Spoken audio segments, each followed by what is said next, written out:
하나님 말씀 우리 함께 나누겠습니다. 요한계시록 3장 1절에서 6절입니다.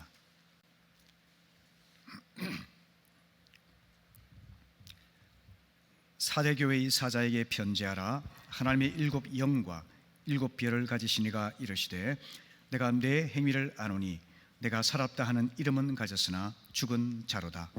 너는 일깨어 그 남은 바 죽게 된 것을 굳건하게 하라. 내 하나님 앞에 내 행위에 온전한 것을 찾지 못하였노니. 그러므로 내가 어떻게 받았으며 어떻게 들었는지 생각하고 지켜 회개하라. 만일 일깨지 아니하면 내가 도둑같이 이르리니 어느 때에 내게 이르는지 내가 알지 못하리라. 그러나 사대에 그 옷을 더럽히지 아니한 자 몇 명이 내게 있어 흰 옷을 입고 나와 함께 다니리니 그들은 합당한 자인 연고라. 이기는 자는 이와 같이 흰 옷을 입을 것이요 내가 그 이름을 생명책에서 결코 지우지 아니하고 그 이름을 내 아버지 앞과 그의 천사들 앞에서 시인하리라. 귀 있는 자는 성령이 그들에게 하시는 말씀을 들을지어다. 아멘. 아멘. 지난 시간에 저는 죽게 된 것을 굳게 하라 첫 번째 말씀을 나누었습니다. 편지를 쓰시는 우리 주님은 일곱 영과 일곱 별을 가지신 분이셨죠. 성령을 주관하시고 교회 지도자들을 다스리시는 주님이십니다. 그 주님께서 사대교회를 향해서 책망하기를 이름은 있으나 생명이 없는 죽은 교회라 엄중하게 책망하셨습니다. 다시 말하면 세상과 타협해서 죄에 오염되고 세상의 일부가 되어버린 교회로 전락했다는 것입니다. 이 죽은 교회의 5가지 특징에 대해서 함께 살펴보았는데요.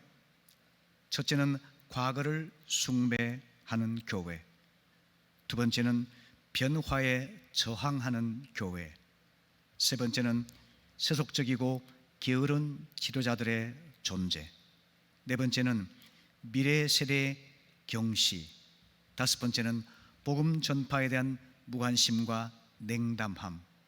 이런 특징들이 죽어있는 교회의 모습이라고 말씀을 나누었습니다. 오늘 우리 교회가 주님 말씀을 마음에 깊이 새기고 이제 주님의 명령과 약속을 마음에 잘 받아들일 수 있기를 바랍니다. 먼저 주님의 준엄한 명령을 한번 살펴보기를 원합니다. 주님은 죽게 된 것을 굳게 하라 이렇게 말씀을 하십니다. 2절 3절 다시 한번 읽어보실까요? 시작. 너는 일깨어 그 남은 바 죽게 된 것을 굳건하게 하라. 내 하나님 앞에 내 행위에 온전한 것을 찾지 못하였노니 그러므로 내가 어떻게 받았으며 어떻게 들었는지 생각하고 지켜 회개하라. 만일 일깨지 아니하면 내가 도둑같이 이르리니 어느 때 내게 이르는지 내가 알지 못하리라. 아멘. 이 주님의 명령은 혼수 상태에 빠져서 죽음 직전에까지 이른 교회를 다시 살리라 하는 명령으로 요약할 수가 있겠습니다. 영적으로 깊이 잠든 교회를 살리는 그 일에는 단계가 있음을 본문을 통해서 알 수가 있는데요. 그 첫 번째는 일깨어라 하는 것입니다.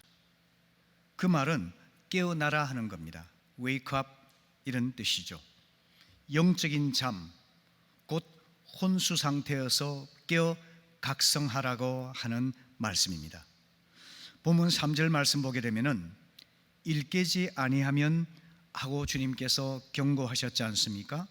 이 말을 역으로 말하면은 깨어나라라는 명령이 되겠습니다. 이 사대 교회가 속해 있는 사대라는 도시는 난공불락의 성이었다고 합니다.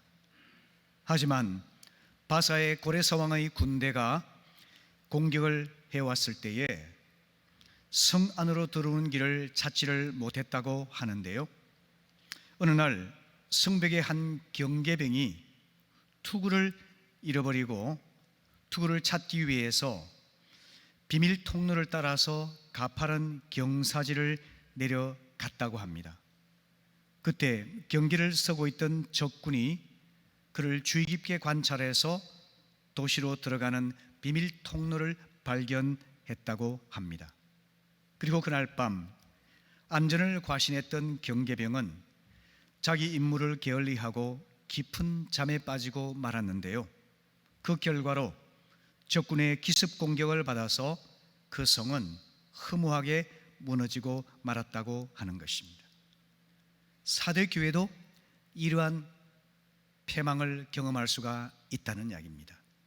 우린 뉴스에서 운전자의 부주의로 인해서 비극적인 교통사고가 일어나는 소식을 종종 접합니다. 예를 든다면 음주운전으로 사망사고를 낸 경우도 살펴보게 되지요. 하지만 음주운전보다 더 위험한 것은 졸음운전입니다. 잠에 깊이 빠져서 비몽사몽간에 운전해서 자기의 생명은 물론 천하보다 귀한 무고한 타인의 생명을 앗아가는 이 교통사고는 얼마나 슬프고 분노가 차오르게 하는 일인가요? 잠에서 깨어나야만 한다는 것입니다. 주님께서 깨어나라 라고 명령하신 것은 우리의 태도에 변화를 가져오라는 명령입니다. 육신적이고 세상적인 삶에 깊이 몰두해 있는 것이 얼마나 위험한 일이며 인생을 허비하는 것인지를 깨달으라는 말씀입니다. 마태복음 26장 40절 이하의 말씀 같이 읽어볼까요? 시작. 제 아들에게 오사 그 자는 것을 보시고 베드로에게 말씀하시되 너희가 나와 함께 1시간도 이렇게 깨어 있을 수 없더냐. 시험에 들지 않게 깨어 기도하라. 마음에는 원이로되 육신이 약하도다. 자, 이 주님의 말씀처럼 우리가 잠에 깊이 빠져 있으면 시험에 들기가 쉽습니다. 그리고 시험에 들면 패망의 길로 나아가게 되는 것이죠. 그래서 주님께서는 시험에 들지 않도록 깨어서 기도하라고 명령하시는 것입니다. 영적인 잠에서 깨어나야 되는 이유는 우리 삶이 악한 마귀가 삼킬 자를 찾아 두루다니는 위험한 현실이기 때문에 그러합니다. 베드로전서 5장 8절 이하의 말씀에서 보는 것처럼 근신하라 깨어라. 너희 대적 마귀가 우는 사자같이 두루다니며 삼킬 자를 찾나니 라고 말씀하고 있지 않습니까? 그래서 우리는 깨어 각성해야만 한다는 겁니다. 로마서 13장 11절 이하의 말씀에서도 지금은 자다가 깰 때라 이렇게 말씀하면서 우리가 어둠의 일을 벗고 빛의 갑옷을 입자라고 권면하고 있습니다. 만일 지금까지 태만과 방심으로 영적인 잠을 깊이 자고 있었다 한다면 이제는 깨어서 악하고 추한 어둠의 일을 벗어버리고 빛의 갑옷을 입어야 할 때라고 하는 자각을 해야 한다는 겁니다. 이제는 자다가 깰 때라는 자각을 갖고 자기 삶을 새롭게 하려는 태도의 전환, 이것이 바로 잠든 교회를 일깨우는 첫 번째 단계라는 것입니다. 두 번째 단계는 회개가 되겠는데요. 3절 말씀 보시죠.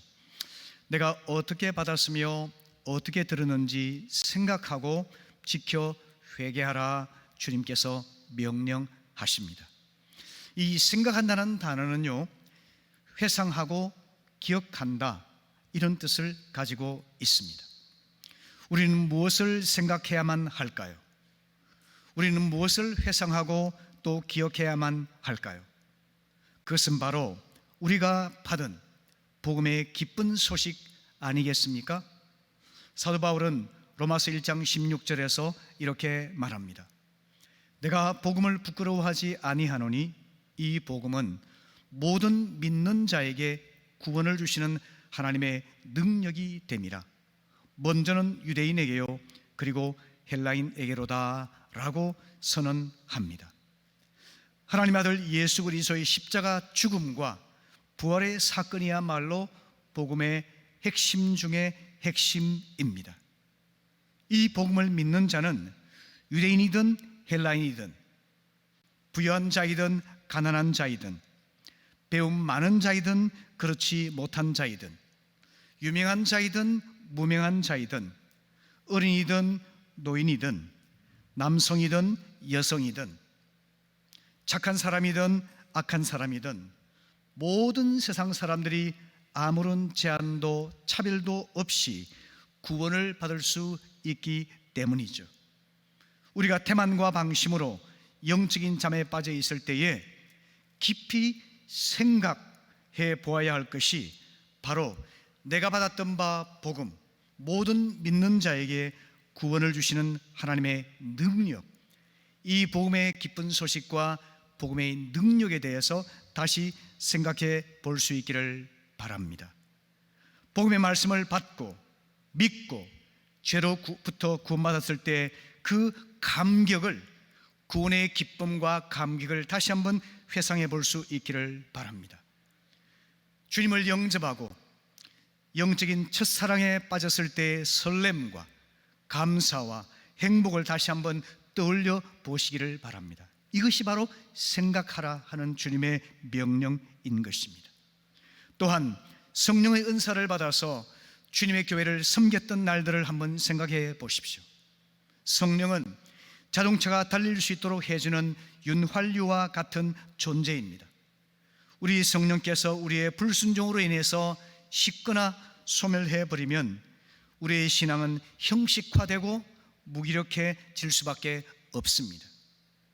우리의 섬김도 자발적인 헌신이 아니라 종교적인 의무로 전락할 수밖에 없는 것입니다.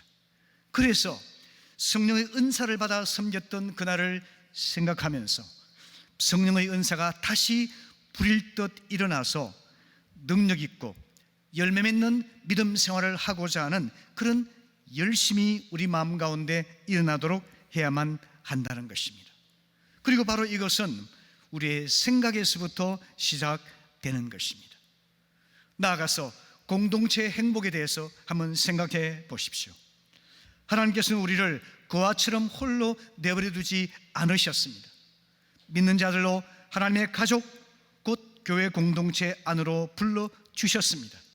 주일에는 오늘처럼 예배 공동체로 모이고 주중에는 가정 목장으로 모이는 것이 초대교회의 삶이 아니겠습니까?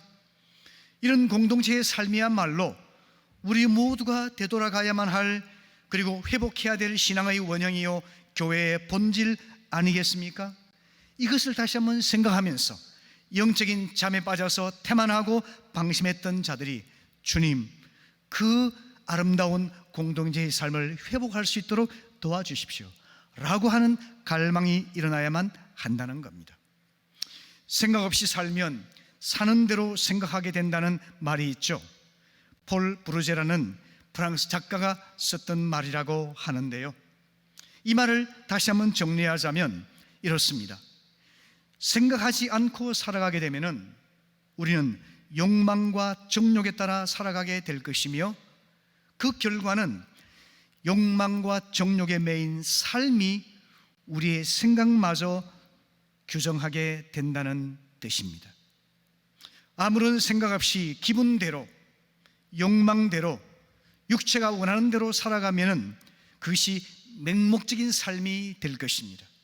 그리고 맹목적인 삶은 얼마나 위험하고 파괴적인 결과를 초래하는지를 생각해 보아야만 하는 겁니다. 그런 대표적인 삶이 의미보다는 재미를 추구하는 현대 젊은이들의 삶이라고 생각을 합니다. 어른들도 마찬가지지만 TV라든지 인터넷이라든지 휴대폰이라든지 이런 현대 삶의 이기들의 우리가 마음을 많이 빼앗기게 되면은, 여러분, 우리는 깊은 생각을 하기가 어려워집니다. 생각하기보다는 재미를 쫓아서 충동적으로 살아가게 되는 것입니다. 그런 결과로 인해서 하나님께서 단 한 번 허락하신 인생이라는 소중한 기회를 헛된 일로 낭비하는 어리석은 인생이 되고야 마는 것이죠. 그래서 우리의 자녀들이 독서를 해야만 합니다. 그리스도인들은 성경 독서, 통독과 묵상을 해야만 하는 이유인 것이죠. 생각하다는 단어는 감사하다는 단어와 깊이 연결되어 있습니다. 두 단어는 같은 어원에서 나와 있죠. 생각하다 think는 감사하다 thank와 어원이 같습니다. 그래서 우리가 생각해 보게 되면 하나님의 은혜에 대해서 감사하는 마음을 가질 수가 있게 되는 거죠. 하나님께서 무한한 은혜 가운데 나를 불러주셨고 많은 시련과 아픔 속에서도 선하게 인도해 주셨구나 하는 것을 깨닫게 되면서 우리는 감사의 고백을 올려드리게 되는 거죠. 그래서 건전한 삶을 위해서도 우리는 생각을 해야만 하는 것입니다. 그리고 오늘 본문에서 보는 것처럼 생각할 뿐만 아니라 회개하라고 주님이 말씀하시는데, 생각은 곧 과거의 삶을 회상하는 것이죠. 그래서 바꿔 말하면 회상이 회개로 이끌어 간다고 하는 것입니다. 우린 이 예를 탕자의 비유에서 발견할 수가 있는데요, 아버지의 사랑을 거부하고 유산을 미리 챙겨서 둘째 아들은 집을 떠나게 되었죠.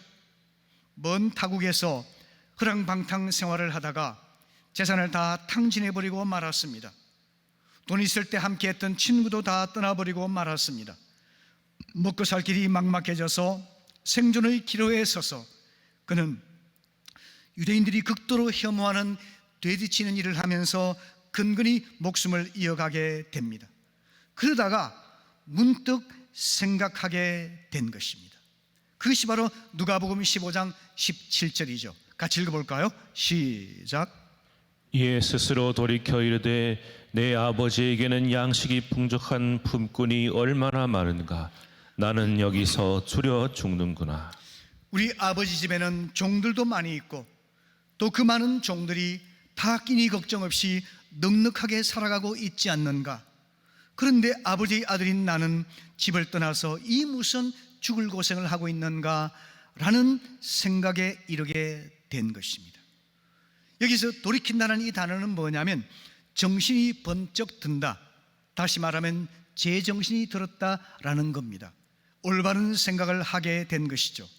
그래서 그는 부끄럽고 너무 죄송하지만 아버지 집으로 되돌아가기로 결심하게 된 것이죠. 이것이 둘째 아들의 귀환, 곧 회개인 것입니다. 그래서 회개는 회상에서부터 시작해서 방향을 전환하는 결단으로까지 이어지게 되어 있는 것입니다. 성도 여러분, 회개는 단순히 지식적으로 동의한다거나 감정적으로 슬퍼하는 것으로 끝나서는 안 됩니다. 우리 삶의 방향을 바꾸는 전인적인 결단으로 나타나야만 하는 것입니다. 이럴 때 이름과 무늬만 있는 삶으로부터 돌아서서 하나님이 기뻐하시는 올바른 삶으로 나아갈 수 있게 되는 것입니다. 오늘 본문에서 주님께서는 생각, 곧 회상에서부터 시작해서 참된 회개에 이르러서 우리 삶이 새로워지기를 기대하고 계십니다. 오늘 아침 모든 성도님들께서 지난 삶을 되돌아보는 생각, 곧 회상에 이르기를 바랍니다. 그리고 진정한 회상을 통해서 하나님 앞에서 회개할 것이 무엇인지를 발견하시고 회개하여 우리의 삶의 방향을 전환하는 그런 결단이 있게 되시기를 바랍니다. 아멘. 세 번째로 주님께서는 굳게 하라 이렇게 말씀하고 계신데요, 2절 말씀 보시게 되면은 그 남은 바 죽게 된 것을 굳게 하라 이렇게 말씀하십니다. 남은 바 죽게 된 것이 뭘 말할까요? 집에 화재가 나서 모든 물건이 불타고 잿더미가 되었습니다. 하지만 그 잿더미 속에 희미한 불씨가 남아서 깜빡깜빡거리며 연약한 생명을 이어가고 있죠. 그것이 바로 남은 바 죽게 된 것이라는 뜻입니다. 그리고 굳게 한다는 단어는 양육하다, 견고하게 세우다, 살리다 하는 뜻을 가지고 있는 단어입니다. 예를 들어서 사도행전 18장 23절에서 사도 바울이 갈라디아와 부르기아 땅을 차례로 다니며 모든 제자를 굳건하게 하니라 할 때 바로 같은 단어인 것입니다. 요약하자면 사도교회는 대부분의 교인들이 영적인 잠에 빠져서 죽은 자처럼 되었습니다. 하지만 그 죄에 물들지 않은 소수의 남은 자들이 있었다고 하는 겁니다. 오늘 4절을 보십시오.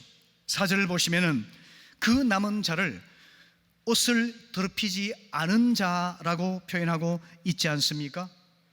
그러니까 이 사람들은 사도교회의 세속화와 죄악에 물들지 않은 소수의 경건한 사람들, 남은 자들을 뜻하고 있는 것입니다. 성경은 하나님께서 소수의 남은 자들, 곧 시대의 죄악에 물들지 않은 경건한 소수를 통해서 구원의 역사를 이루어 가시는 것을 보여주고 있습니다. 하나님께서는 사람의 숫자라든지 돈이라든지 또 무기라든지 이런 것들이 얼마나 많은가 중요하지 않습니다. 구원은 오직 전적으로 하나님의 손에 달려있기 때문입니다. 하나님께서 찾으시는 사람은 시대의 죄악에 물들지 않고 주의 뜻을 따르는 경건한 소수, 곧 남은 자입니다. 이 남은 자가 교회를 새롭게 회복시키는 원동력이 되고 이 죄로 부패한 세상에 선한 영향을 끼쳐서 세상 속에 하나님 나라를 가져오는 힘이 될 수가 있는 것입니다. 예를 든다면 노아는 그의 가족과 함께 남은 자가 되었죠. 하나님께서 용납하실 수 없을 만큼 죄가 세상에 만연했습니다. 거룩한 분노를 발하신 하나님께서는 홍수로 세상을 멸하려